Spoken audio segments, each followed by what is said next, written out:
Barack Obama ने अपनी किताब द प्रॉमिस्ड लैंड में दुनिया भर के नेताओं के बारे में बात की, जिससे वहाँ की राजनीति में विपक्षी और पक्षी पार्टियों ने काफ़ी ज़्यादा एक दूसरे पर निशाना साधने की कोशिश की। देखिए बराक ओबामा ने आपके नेता के बारे में क्या कहा और आपका नेता किस तरह का नेता है। जैसे कि बराक ओबामा की किताब से कहीं ना कहीं भाजपा को मौका मिला राहुल गांधी पर निशाना साधने का, क्योंकि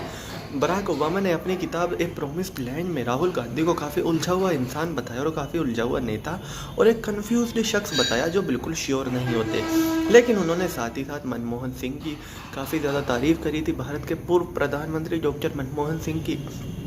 तारीफ़ों में बराक ओबामा ने पूरा पैराग्राफ लिख दिया और ये दिखाता है कि डॉक्टर मनमोहन सिंह कितने महान इंसान थे, कितने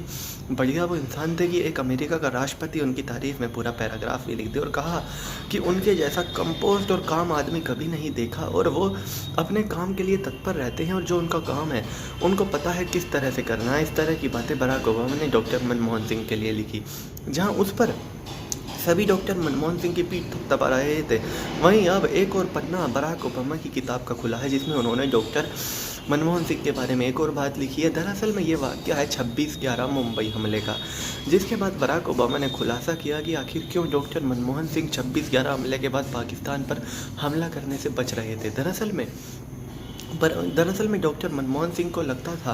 कि अगर वो पाकिस्तान पर हमला करेंगे तो भारत में आतंकी हमले के बाद पहले से ही बहुत ज़्यादा मुस्लिम विरोधी भावनाएं भड़की हुई हैं, तो शायद इसके बाद और ज़्यादा भड़क जाए। और मुस्लिम विरोधी भावनाएं भड़कने का अगर किसी को सीधे सीधे फ़ायदा होगा तो वो होगा उनकी विपक्षी पार्टी, मुख्य विपक्षी पार्टी बीजेपी को।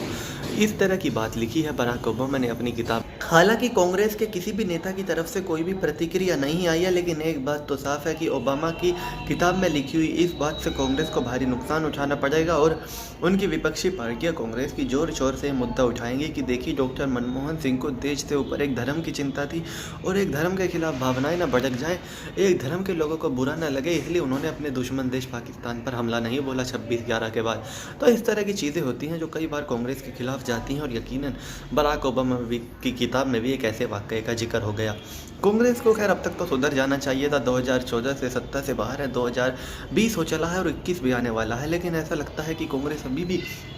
1990 के दशक में जी रही है। कांग्रेस शायद भूल चुकी है कि अब सोशल मीडिया का ज़माना है। अगर आपको चुनाव जीतना है तो सोशल मीडिया पर सच के साथ साथ कभी कभी पार्टियां झूठ भी फैला देती हैं, लेकिन कांग्रेस सोशल मीडिया के कैंपेन में काफ़ी पीछे खड़ी नज़र आती है और जो बेसिक मुद्दे हैं उनको भी पकड़ने में नहीं पाती और यही कारण है कहीं ना कहीं कांग्रेस इतनी पीछे